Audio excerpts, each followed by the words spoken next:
Welcome to the Sexual Wellness Podcast, real-life conversations with industry experts on modern sexuality and how to live a happy, healthy, turned-on life. I'm your host, Laura Allen, founder of New Zealand's leading sexual wellness store and holistic sex, love and life coach, passionately guiding women to expand their pleasure in and outside the bedroom. Hey everyone, welcome back to the Sexual Wellness Podcast. I am coming to you really quick today with a bonus episode. I did a Q&A Friday and I just had so many people DM me about how to move through sexual trauma and recover from sexual abuse. So I actually did an Instagram live, but I recorded it as a podcast as well. And I'm just going to share it. And I want you to know that the blog post that I am referring to in this episode is now live on the site. And all of the links that I've used in that blog post and that I've talked about in this episode are also in the show notes on my website of this podcast. So that's www.laura-allen.com. So go there and check it out if you want some straight up links to all of this juicy information and content on here. Yeah, that's it. Thanks. Enjoy the show. So last Friday I did a Q&A and I had someone ask me about recovering from sexual abuse and sexual trauma and like how to sort of, get back into pleasure and lovemaking. And I shared a little bit and I basically just asked people to reach out for specific resources and I got a ton of DMs and I was just like, oh, wow. So what I decided to do is do this live and share with you like my kind of top, modalities for resolving trauma and and then there'll be some more off the back of that as well. I'm also going to turn it into a podcast and I'll be releasing a blog post tomorrow with all of these like links to like specific books and podcasts and all sorts of resources, like reading material that you can really like get stuck into. So yeah, don't worry if I'm talking about things in this live and you're like, oh, it's too fast, and it'll all be like written down with the links provided tomorrow. So yeah. So I guess the first thing I want to say is just a little trigger warning. So I'm going to be like only very briefly talking about sexual abuse, but that is kind of the topic of this live. So if you're feeling a little bit sensitive and like that's the type of content that you are not ready to hear about right now, then I want to encourage you to practice self-care and park it and come back to it when you're feeling that you want to. Cool. We ready? I'm ready. I'm feeling pretty ready. Hey everybody. Oh my gosh, it's just so many. It's so cool. Okay, so it is said that 1 in 4 women experience some kind of sexual abuse or traumatic experience in their life. And I don't know if I could personally share so passionately about this topic if I didn't have my own story of, of sexual abuse in my past. And it's something that I'm not going to go into in this live, but it's something that has been really big for me. And it wasn't until I woke up and acknowledged it and took responsibility for it and started to passionately learn about it and sort of do whatever I could do to resolve how it was affecting my life, my relationships, my career, everything, that I started to see some real changes. So I think for me, there's so many ways to the top of the mountain. And when it comes to healing, there are a bajillion squillion different ways that we can do these things. And really it's about finding a certain method that works for you. And I'm going to be going into a set of various different styles of, therapies tonight that you can explore and play with, and see which ones really land for you. At the end of the live, I'm also going to be sharing a couple of exercises that you can do to start rewriting your sexual story essentially and start actually feeling safe to open to pleasure again, because I don't specifically work in trauma resolution with my clients. I am more focused on future solutions and creating a new story moving forward and giving people the tools to actually step into a more pleasure-fueled life, rather than some of these modalities that we're going to be talking about tonight, which are about really deep diving into the experience and moving it through your body, resolving it and transmuting it. Both are super essential for healing. So I just wanted to clarify that as well. So, what is trauma? I'll just go into like a really sort of quick description of what trauma is before we dive into how to sort of solve it. And I really love Rachel Maddox, who speaks about trauma in such an articulate way, and I highly recommend that you research any podcast that she's done. She's done some amazing episodes. She's got a couple of books, and just the way that she works with people is incredible when it comes to resolving trauma in the body. But how she describes trauma is it's an embodied hangover of an interpersonal violation or experience. And I think that that's really important, how she describes it as an embodied hangover, because out in nature, say when like animals experience some kind of trauma, like a lion is coming to eat them, all of that fear kind of like it energetically charges this animal and gives them the adrenaline to escape or, like problem solve their way out of this threat. And then afterwards, you'll also notice that they use these clearing techniques somehow, whether that be like shaking or sounding or like bopping up and down, but they clear the rest of that sort of traumatic fear, really charged energy through their body, and that is what finishes the body's traumatic response. Humans, however, don't do that. We just cut it off and we store all of that trauma in our bodies. So, that's just sort of a really fascinating perspective to have when it comes to understanding a little bit more about trauma. And so the first thing that I really like to share when it comes to moving through trauma and sexual abuse, I've like written all of these notes for this, which is something I always prepare, but I'm also very freestyle in a lot of my like podcasts and lives, so it feels kind of weird to be like half scripted and half not, but I think it's good. This is such an important topic, so I wanted to make sure that I was getting it right. So if you're sort of wondering why I'm so like in between here and the screen and like half reading, half free flowing, then you know why. So here are my top tips for getting started with healing from trauma and sexual abuse. And what I've done is I've split them up into psychological and physiological modalities to address both of those areas. So the first one is seeing a psychotherapist. And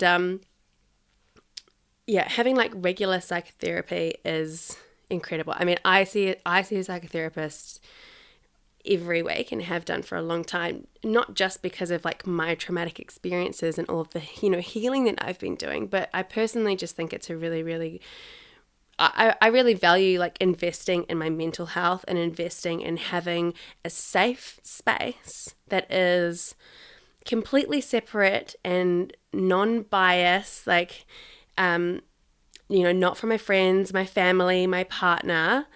Just a safe space where I'm completely free to talk about what is on top for me and just say like whatever it is that I need to say.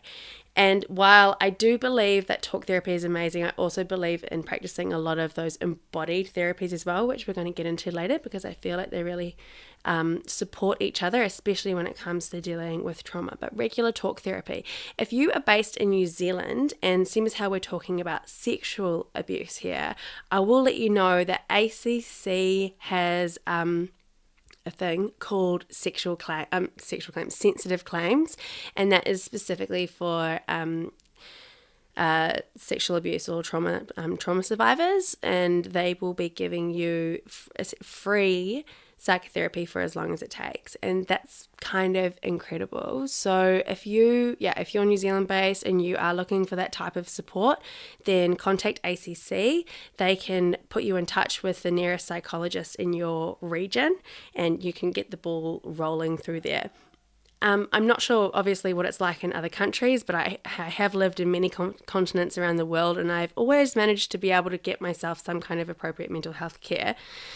I know it's not the same everywhere, but I do recommend that you do your research and just have a Google online. There are helplines, there'll be support groups. When I was living in the Netherlands and I couldn't get access to that regular talk therapy, then I went to Sex Addicts Anonymous of all places. And, for that style of group therapy was so profound for me, because not only was it a safe container for me to be heard and seen without judgment, but it was also really powerful for me to hear other people's stories, So just get curious, have a look around and see what kind of support is out there.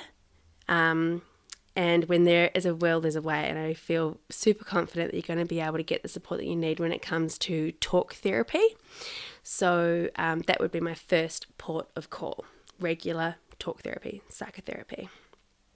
The next one is SomaticExperiencing, which is, so SE is a complementary modality that focuses on the regulation of the nervous system, giving clients the opportunity to complete and resolve the body's natural response to traumatic experiences by focusing on the body's sensations instead of the articulation of the experience. So in talk therapy, you're talking about things, and a lot of the time, people really struggle to not only feel comfortable and safe enough to talk about an experience, but so often we don't actually have the words for it. So many people have forgotten these things, or they've stored it so deep somewhere that just to talk about it not only can be re-traumatizing, but it can be exhausting and just not actually get you to where you need to go to move that stored energy through.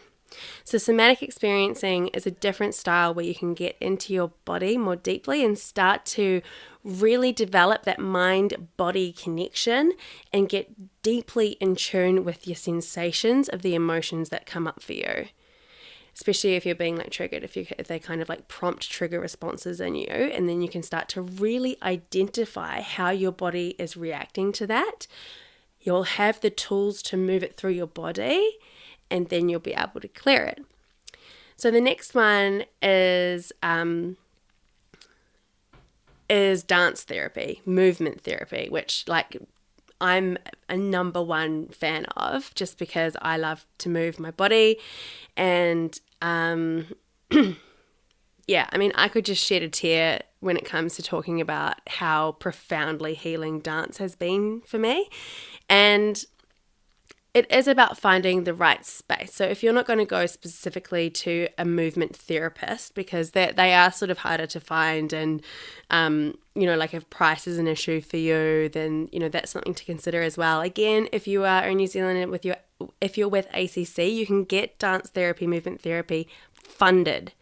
Incredible. That is incredible, people. So don't give up hope. It's possible. But if you don't want to go down a sort of private one route, then you can always look into ecstatic dance, 5 rhythms, moving meditation, because all of those communities are all about creating a safe, consensual space for people to process seriously.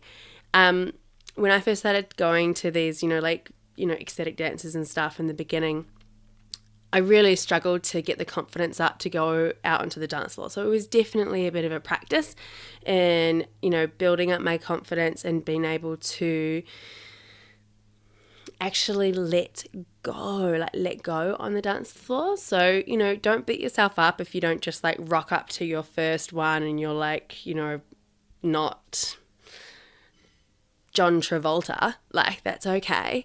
Just take it easy. And the most important thing is that you're just tuning into you at all times. And the whole point of it is to move how you're feeling. Okay, I've got a couple of quotes here to like really solidify this. And the first one, they're by Martha Graham, and she's incredible. So the first one is, movement never lies. It's the barometer telling the state of the soul's weather to all who can read it. And that is so, so true. Like, your body will never lie to you. And how you move your body tells you so, so, so much. And you can literally like move so much energy through your body, and you can access new levels of like stored emotion and stored memories in your body just by moving in ways that you haven't done before. By, say if you are constantly scrouching over like this, and you're like hiding your heart space, because putting your chest out is a very vulnerable thing. That tells us signals of like, what is going on in there.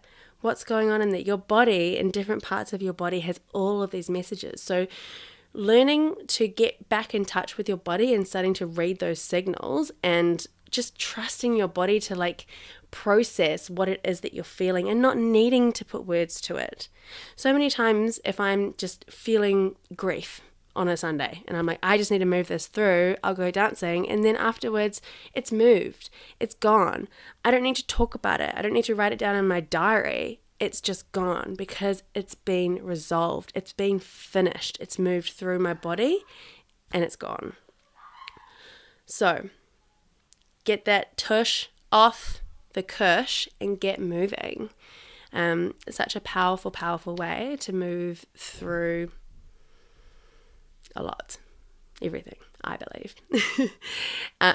Once again, in the blog post, I'll have like additional links to supporting evidence, as well as like some classes that you can take. I'm based in New Zealand, so I'll only be putting up places that I know of around here. But if you're in another country, I mean, like New Zealand is like slim pickings when it comes to ecstatic dance and stuff. But if you're living elsewhere, especially in Australia, I know I've got a lot of viewers in Australia, it is going to be ecstatic dance, 5 rhythms galore for you. So don't worry, you're going to have plenty of opportunities to find a place. The next thing I want to suggest is educate yourself. I think it is so, like, education is power, knowledge is power. And the more that you can understand yourself and how trauma shows up in your body, how trauma affects how we think and move through the world, the more that we can start to reprogram ourselves, right? So podcasts, books. I mean, I just have this one here, Your Body Keeps the Score. I will put this again in the blog post tomorrow. This particular book is incredible, but if you're just starting out, it might be a bit too dense for you. This is really about the neuroscience. This is about the neuroscience of trauma and how it is in your body. So that book in particular might be a little bit dense, but if that's calling to you, I highly, highly recommend it. Other than that, like I said earlier, Rachel Maddox, she's got so many great resources, and there's a whole podcast out there on the psychology of trauma, and he's amazing. He interviews all sorts of specialists from all around the world about PTSD and how to resolve trauma, and all of the different healing modalities out there, from the esoteric to the modern Western and so on and so forth. So the more you know and understand about your experience, the more confidence you will have, and like the more tools you will have to move on from it and to start regaining your pleasure and like create a whole new story for yourself. Sounds good, right? Fuck yeah. Okay. Oh my gosh. So many. Hi, everybody. So the last thing that I wanted to do is to actually give you a couple of exercises that you can start doing like tonight to, I guess, just like start reprogramming your brain into feeling safe in your body. Because a lot of the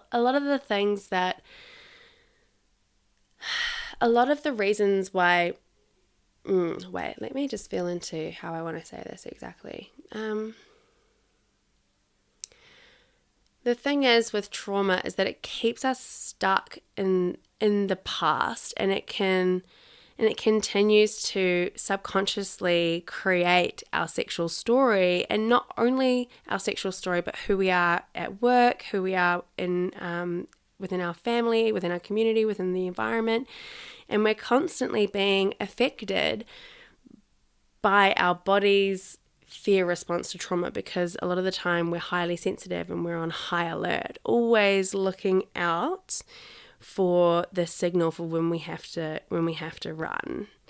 So what I like to do is to practice ways of feeling safe in my body again, so that I can start to have sexual experiences with confidence, not only with my partner, but with myself, so that I can go out into the world feeling safe in my body, confident, turned on.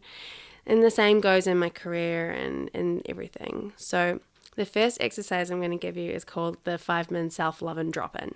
Okay, so what you need to do is set a timer for 5 minutes, and in that 5 minutes, I want you to say out loud to yourself, I love you.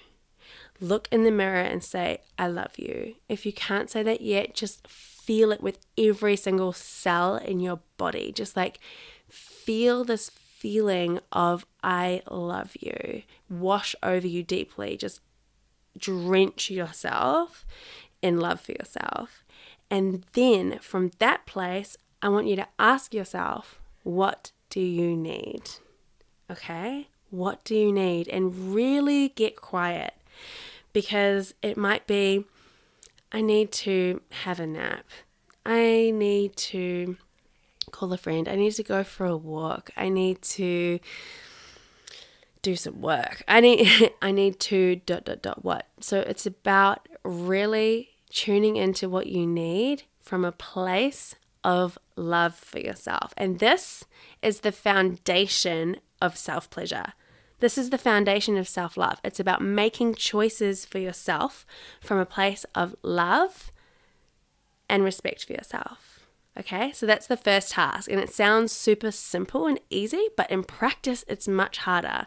And the long-term effects are huge. So I highly recommend getting started with that. It's free. You can do it anytime. You can even do it tonight before you go to bed. So get involved. The next one is amazing. It's like probably one of my favorite exercises to do with almost anyone, and it's called boundaries and belonging. And essentially, it's all about practicing saying no, because especially for people who have experienced trauma, they have this story that if they say no, that could get them into trouble. Saying no could get them kicked out of the belonging club. Saying no could mean that they get hurt. So what we want to do is start to completely rewire our brain to know that it is safe for us to say no. And when we say no, we'll be heard, we'll be loved, we'll be respected, and our no will be totally no questions asked honored. So what you do is you get a friend and you just say, I'm going to call you up twice a week and I'm going to request some kind of outrageous request. Or no, sorry, your friend is going to ask you some kind of outrageous request, like, can I have $1 million? And you're going to say no. Twice a week in the beginning. Just say no. And what she's going to say or he's going to say is, thank you for taking care of yourself. Okay? Repeat. A different request every time. Repeat saying no. You don't need to justify yourself. If you want to, you can. You don't need to apologize for saying no. If you want to, you can. But all you have to do is just say no. Just say it with ease and grace. No. And just notice your body's response when you're in that no. Just observe how you feel every single time. In the beginning, it can be uncomfortable, it can be scary. Some people just are totally fine with it, and that's awesome. But a lot of people that I work with really, really struggle with this, and I know that it's something that's been huge for me. So the more you sort of practice, the more you can ask for these requests to become more challenging. Like something that's actually a little bit more realistic than, can I please have $1 million? And then, that's going to like up your no muscles. You're going to have to work a little bit harder to say no, even though it's still a hypothetical situation. We can still subconsciously think, oh, but should I? And, and so forth. So just observe what goes on in that space and just stay strong in your no and practice. Just practice pumping that no muscle so that you and your body can feel safe being heard and respected in your no. Seriously game changing. And that is not just game changing for the relationship that you have to yourself in bed, but this is super relevant for, your career. Saying no at work when, perhaps we're like chronic people pleasers or constantly getting like walked over. It's relevant for your finances. It's relevant for your health. Like food is a big one, like exercise, everything. Really, truly getting like comfortable, cozy as fuck with your no is like a game changer. I hope that was good. This has been 25 minutes. I feel like that is a good length of time for a live. So I'm going to sign out. Tomorrow I'm going to be releasing the blog with all of the links to it. So if you've been watching this and you want to get some you want to actually dive off, then keep an eye out tomorrow. I'll post it on my Instagram when it's live. And if you've got any other questions, feel free to send me a message. And if you really want to start working forward and start kind of diving into more of these practices of opening up to pleasure and just saying, fuck yeah, I'm ready to move on with my life and create a whole new story for myself, then totally get in touch. Thanks everybody.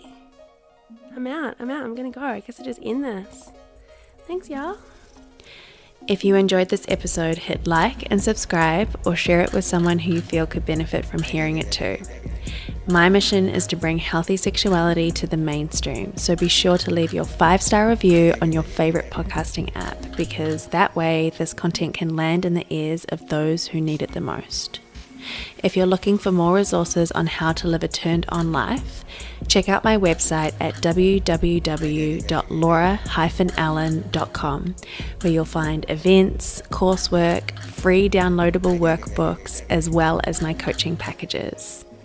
And lastly, I want to thank you for taking the time to prioritize yourself in this exquisite way, because when we do, that's when we can really start to show up for the rest of the world.